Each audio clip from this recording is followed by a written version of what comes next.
dari kelompok 3 Jogis kelas G. Di sini kami akan melakukan kunjungan di Museum Sono Budoyo. So, kalian ikutin terus ya. Selamat menyaksikan. Halo teman-teman, hari ini kita berkunjung ke Museum Sono Budoyo.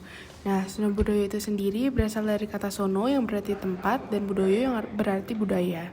Ini dianggap paling lengkap setelah Museum Nasional Republik Indonesia di Jakarta. Bangunan museum berbentuk rumah joglo dirancang oleh Insinyur T.H. Karsten. Museum Sono Budoyo dibangun atas prakarsa Java Institute. Pertama masuk ke museum tersebut, kita akan melihat pendopo yang dilengkapi dengan alat-alat musik tradisional. Di dalam pendopo ini, ada satu set koleksi gamelan Slendro Pelok, Kyai dan Nyai Riris Manis sejak masa pemerintahan Sri Sultan Hamengkubuwono ke-6. Setelah melewati pendopo, ada koleksi pasren atau kerobongan. Kata pasren kurang lebih mengandung arti tempat pemujaan terhadap Dewi Padi, yaitu Dewi Sri. Pasren bukan sekadar tempat pemujaan, akan tetapi merupakan tempat di mana Dewi Sri itu tinggal dan dianggap bersemayam di ruang tengah. Daerah Istimewa Yogyakarta memiliki dua kerajaan Islam yang masih hidup hingga saat ini, yakni Keraton Ngayogyakarta dan Kadipaten Pakualaman.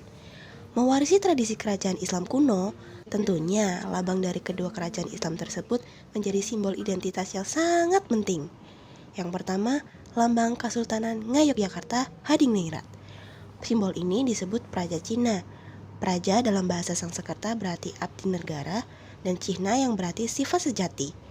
Dibuat pada masa Sultan Hamengkubuwono ke-8 untuk memperbaharui lambang keraton yang lama. Selanjutnya yang kedua, lambang Kadipaten Pakualaman. Kadipaten Pakualaman yaitu negara dependen yang berwujud kerajaan.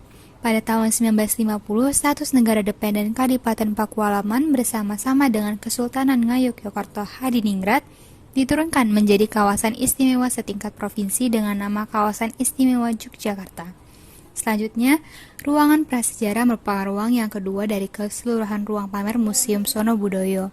Ruangan ini menunjukkan perkembangan budaya yang berlangsung selama periode prasejarah atau zaman purbakala di Pulau Jawa. Ruang prasejarah ini ada alur yang perlu diikuti agar gambaran mengenai perkembangan budaya pada periode prasejarah dapat tersaji dengan lengkap. Begitu memasuki ruangan, kita harus mulai dari sisi kiri menghadap ke vitrin yang berisi replika fosil tengkorak manusia purba, lalu bergerak ke arah kanan. Setelah sampai pada vitrin yang keempat yang berisi sejumlah arka batu, kita harus menyeberangi ruangan dan menghadap vitrin yang kelima yang berisi nekara perunggu. Setelah itu kembali kita bergerak ke arah kanan, kemudian setelah mencapai vitrin yang ke-8 yang berisi pecahan-pecahan gerabah atau kreweng, serta meja putar sederhana untuk membuat gerabah. Barulah kita mengamati vitrin terakhir di ruangan ini, yang berisi replika peti kubur batu. Dari sini, diharapkan kita akan mendapatkan gambaran mengenai perkembangan budaya yang berlangsung pada periode prasejarah di Pulau Jawa, yaitu dari yang sederhana menjadi semakin rumit atau maju. Dengan perjalanan yang cukup panjang, kita sampai ke ruangan terakhir, yaitu ruangan Bali. Kenapa sih kok ada Bali di Museum Sono Budoyo?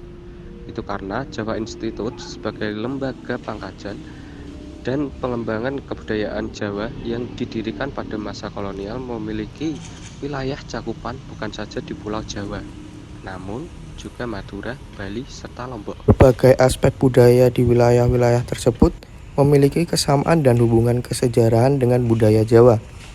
Budaya yang berkembang di Pulau Bali memiliki berbagai karakter yang mirip dengan budaya di Pulau Jawa.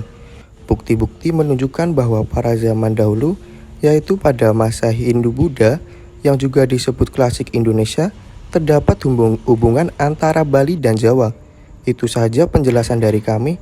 Maaf jika informasi yang kami berikan belum mencakup.